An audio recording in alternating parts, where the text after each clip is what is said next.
Have you seen the latest figures on autism? I haven't seen the latest, no. Something like 1 in 60 to 1 in 80 kids are now diagnosed. It's a huge shift from just a few decades ago. Yeah. Makes you wonder what's going on, right? Yeah. How can we best support these individuals? Absolutely. That's what we're diving into today. You've gathered some really interesting research on a therapy called ReAttach. Yeah. We're going to try to unpack it all for everyone. We've got chapters here on the core ideas behind ReAttach, how it's being used with folks on the autism spectrum. Oh, and we've got stuff on anxiety and a whole section on the genetics versus environment debate in autism. It's going to be a dense one. It does look dense, yeah. But that's what these deep dives are for, right? Cutting through the jargon and giving everyone a clear path. Exactly. We'll lay it all out.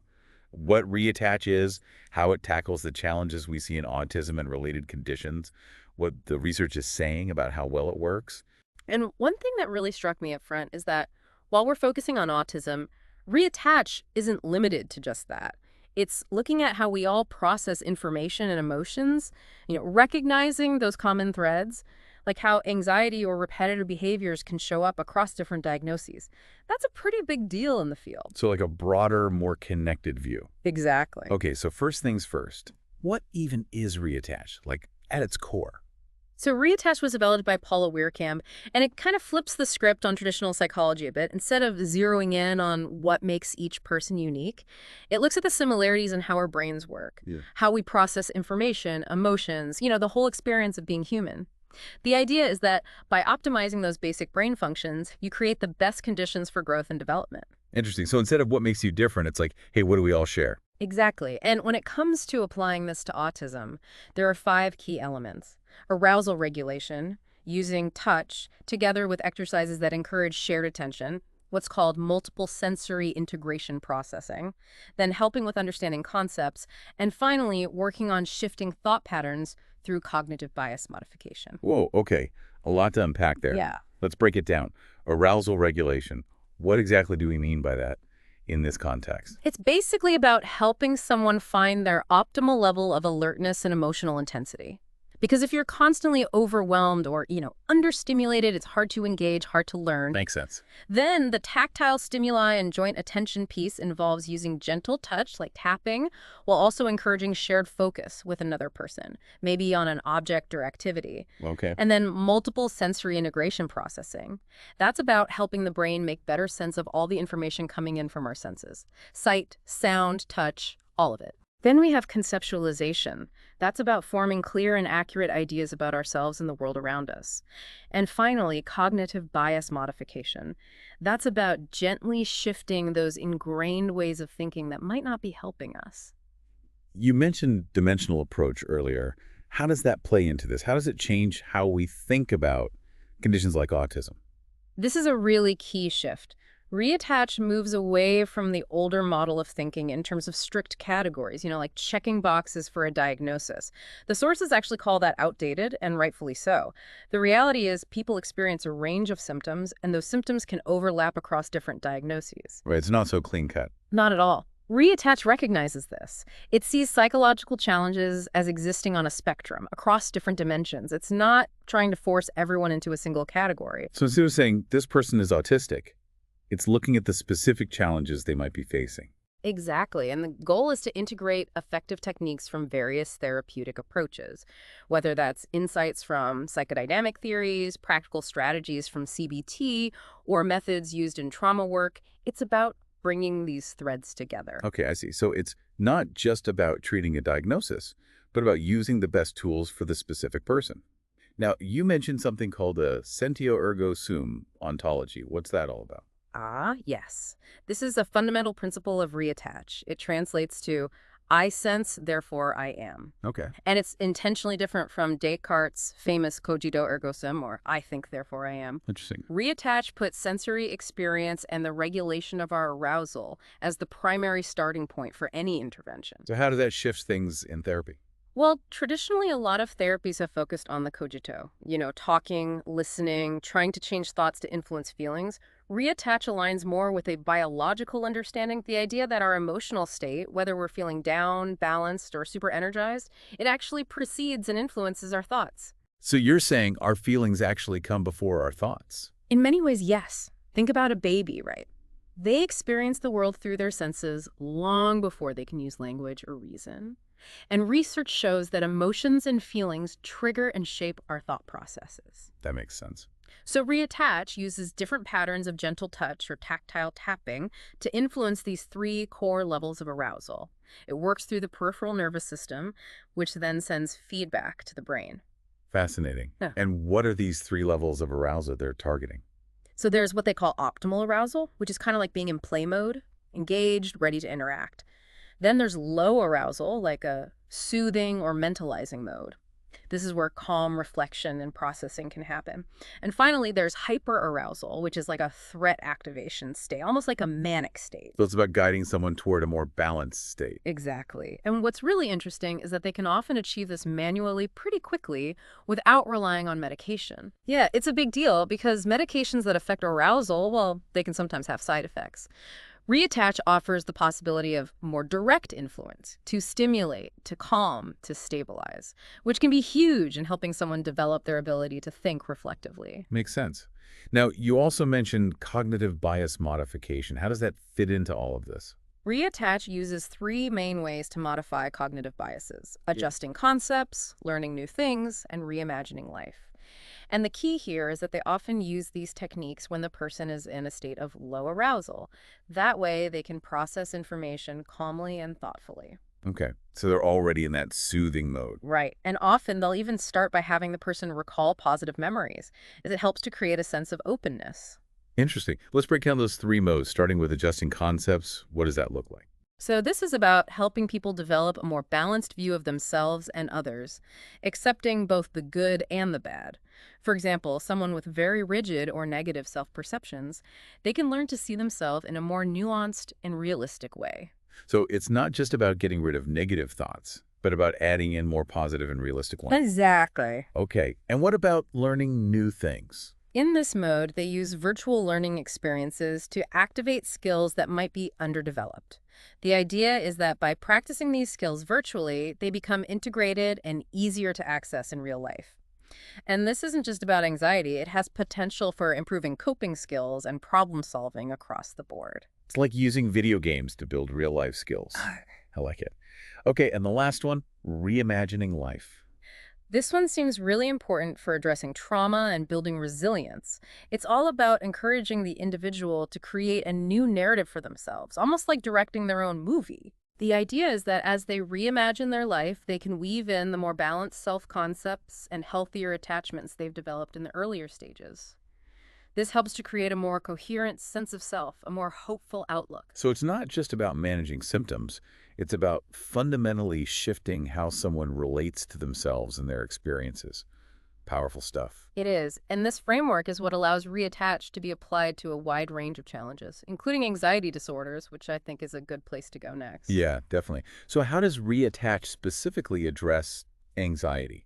One of the cool things about ReAttach is that it focuses on the process of how we handle information, rather than getting bogged down in the specific content of anxious thoughts. Okay. And this can be really helpful because often people with anxiety are so overwhelmed by their physical sensations, racing heart, tense muscles, that they can't even engage with their thoughts enough to benefit from traditional talk therapy. Yeah, that makes sense. If your body's freaking out, it's hard to think straight. Exactly. But by working on this underlying processing level, ReAttach can sort of sidestep that barrier that anxiety creates. And by addressing the cognitive biases that fuel anxiety, the intensity of those feelings can reportedly diminish pretty quickly. ReAttach helps people take that fragmented, threat-focused information and process it into a more realistic understanding of what's actually going on. So it's like calming the nervous system down so you can actually see things clearly. How do those three modes of cognitive bias modification work with anxiety? They all play a part. Adjusting concepts helps to reevaluate those distorted threat perceptions. The virtual learning aspect can be used to build coping skills for anxiety-provoking situations. And then the reimagining life piece helps to both reduce the impact of negative experiences and amplify positive ones. I see. The sources mentioned a couple of case studies about anxiety. What did those show about ReAttach's effectiveness? Right. There were two cases. Mrs. B and Mr. CM's had generalized anxiety, and Mr. C was dealing with a lot of stress and work-related anxiety. Both of them did a pretty short ReAttach program, only 5 sessions, and their anxiety and depression scores showed some significant improvement. What's really interesting is that both of them reported a greater awareness that the thoughts fueling their anxiety were often not realistic. Wow, only 5 sessions. That's pretty remarkable. It is, and it really highlights how targeting those core processing mechanisms can lead to pretty fast changes. So it's not about spending years in therapy. It's about getting to the root of the problem quickly. Right. Okay, let's circle back to autism. How does ReAttach approach the complexities of autism spectrum disorder? This is where the network perspective from clinical neuropsychiatry is really helpful. It's about addressing the different aspects of autism and any co-occurring symptoms by looking at how they all interact. The goal is to activate developmental potential by influencing those interacting symptom clusters. So it's not just about targeting the diagnostic criteria for autism, but also considering things like emotional regulation and sensory processing that often come along with it. Exactly. ReAttach for Autism aims to reduce problems in a few key areas: regulating emotions, processing multiple sensory inputs, understanding abstract concepts, and developing what's called effective mentalization, which is understanding the emotions of others. And at the same time, it focuses on boosting things like self-awareness, self-acceptance, acceptance of others, and initiating social interaction. So it's a pretty comprehensive approach. The sources mentioned an aspects of autism checklist. What is that used for? It's a tool therapists use to observe and track an individual's progress in 12 key areas. Things like conversation skills, answering open-ended questions, how coherently they speak, emotional expression, understanding other people's perspectives, joint attention, regulating arousal, imagination, the range of their interests, self-reflection, self-responsibility, and their ability to cope with challenges. Wow, that's quite a list. It is. It helps therapists figure out which developmental stage to focus on and how to measure progress. Okay, so like a personalized roadmap for each individual. Right. And the typical ReAttach for Autism protocol follows a specific sequence. It often starts by establishing that optimal arousal level and using gentle touch to activate the social reward system. That's the system linked to oxytocin release. Right, the feel-good hormone. Exactly. And the initial goal is to encourage social interest and eye contact. Interesting. So they're literally stimulating those social connections in the brain. That's the idea. Then they use sounds or verbal prompts to bring in auditory processing as well. And the protocol moves on to helping the person develop a better understanding of themselves and significant people in their lives.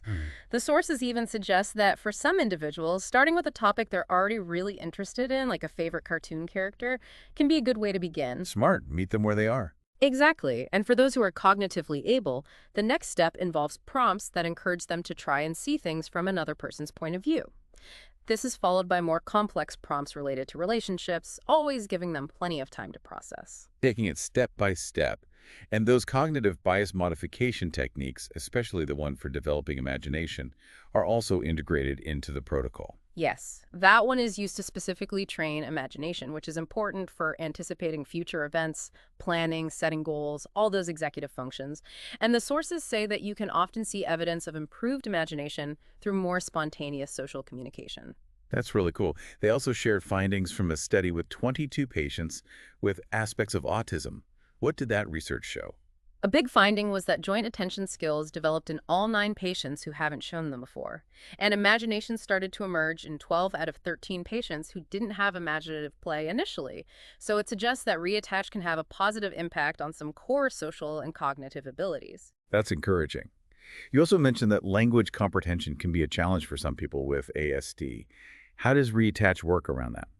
The sources say that ReAttach doesn't heavily rely on complex verbal communication, but misunderstandings can happen, so clear explanations are important.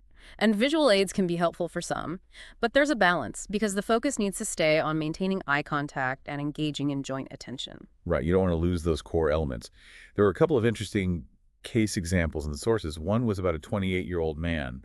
What was special about his experience? This guy had a lot of anxiety and confusion, and his speech was pretty fragmented. But after just one ReAttach session, he said his stress went down noticeably, and he felt like his social reward system had been activated. He was still tense, but his confusion decreased, he became more expressive, and his conversation started to flow better. The next sessions showed even more improvement in his clarity and motivation. It's amazing how much can change in just one session. What about the 17-year-old with Asperger's? This young man had a hard time with self-reflection. When asked to think about himself, he felt completely lost. And just changing the prompt to look at yourself didn't help. It was even more confusing without a visual cue. So in a later session, the therapist brought in a mirror. He didn't like looking at himself at first, but the mirror became a crucial tool, allowing the therapist to do the full reattach protocol. So it's about adapting the technique to the individual's needs. Exactly. The sources also talk about how some individuals with ASD might be motivated to participate, but aren't quite ready to fully engage. They might want to interact socially, but their sensory processing is still very fragmented. In these cases, the therapist focuses on activating that multiple sensory processing engine first. Interesting. It's like laying the groundwork. Now, we've mostly talked about autism and anxiety, but ReAttach seems to have potential for other challenges too, right?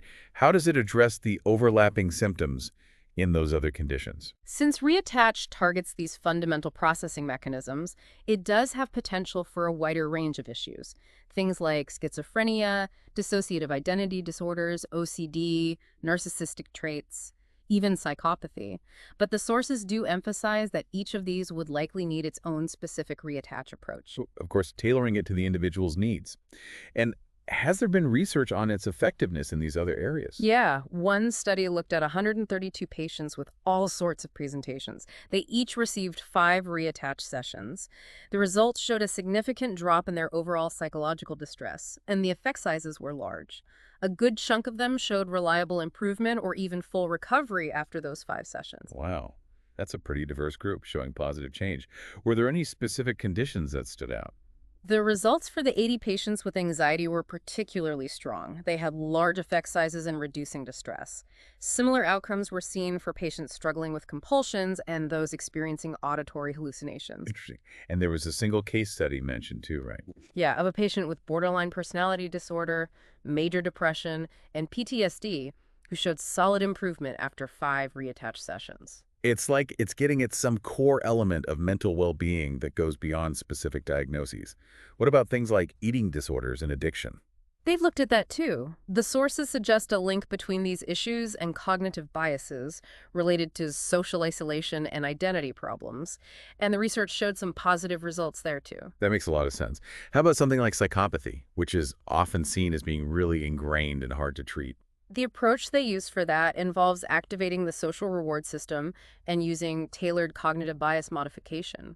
The sources actually suggest viewing psychopathy as a type of reactive attachment disorder, and there's been some promising early research showing a reduction in maladaptive schemas associated with psychopathy. Wow, that's fascinating. And what about general behavioral problems like we often see in kids and teens? Yeah, they did a study with a group of patients with behavior problems, and they saw a big reduction in those behaviors, as well as a decrease in overall psychological distress after reattach. Sounds promising. Mm-hmm. And it even works with older adults and people in neurorehab. Yeah, the sources mention positive outcomes for both those groups, suggesting reattach could be helpful across different age groups, though they do acknowledge the challenges of neurodegenerative conditions where the disease is constantly progressing. Right, that adds another layer of complexity. Yeah. Now, one of the chapter titles from our sources really caught my eye. Autism, genetics or epigenetics? Seems like a pretty fundamental question. It really is. The chapter starts by pointing out that huge increase in autism prevalence we talked about earlier, from something like 1 in 10,000 a few decades ago to 1 in 60-80 now.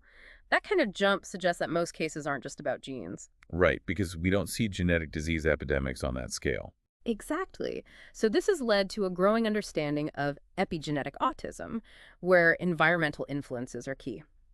Now, there's still genetic autism, which is linked to specific genetic syndromes, but that only accounts for a small percentage of cases.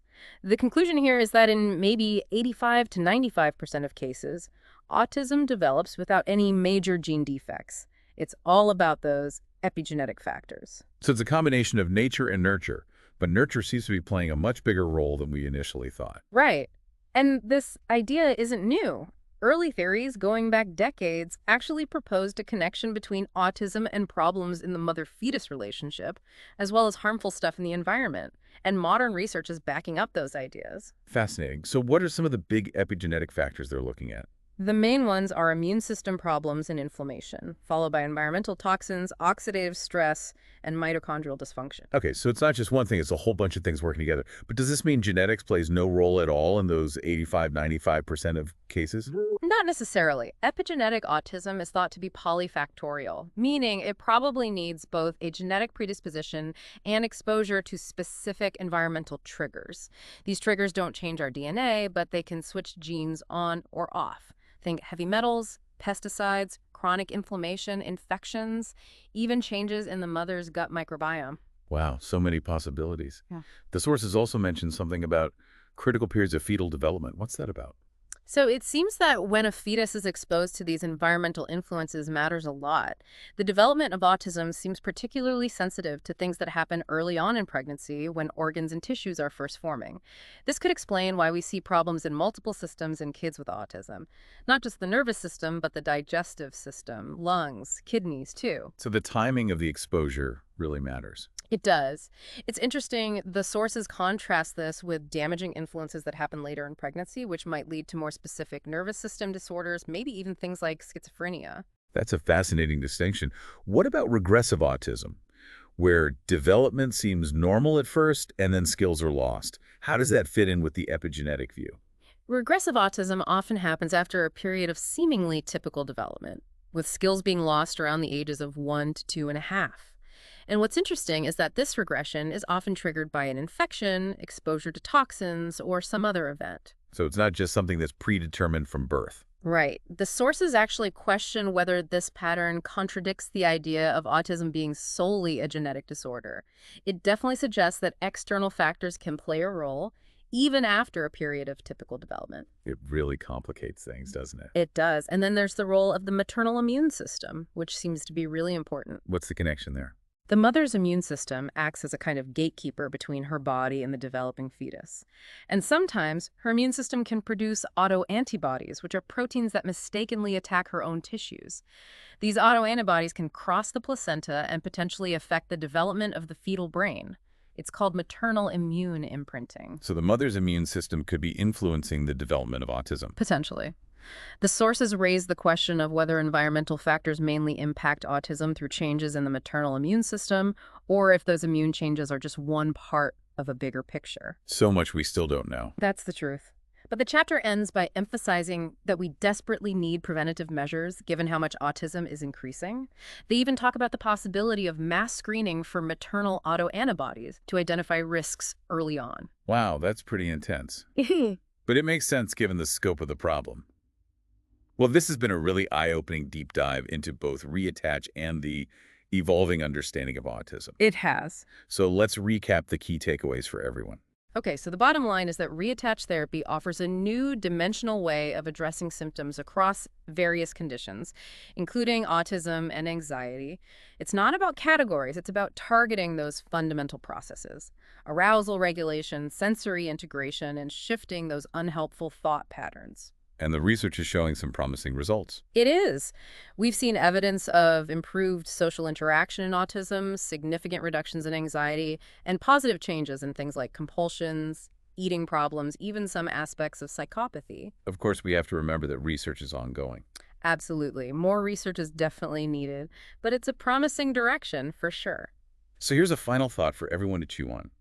Given what we've learned about the environmental influence on autism and the potential of therapies like ReAttach, what does this mean for us as a society? How do we prevent these challenges in the first place, and how do we best support those who are affected? Such good questions. It really forces us to think about the interconnectedness of our environment, our bodies, and our minds. It does. And if this has piqued your interest, we definitely encourage you to check out the original source material and explore the research further. There's a whole world of knowledge out there. There is.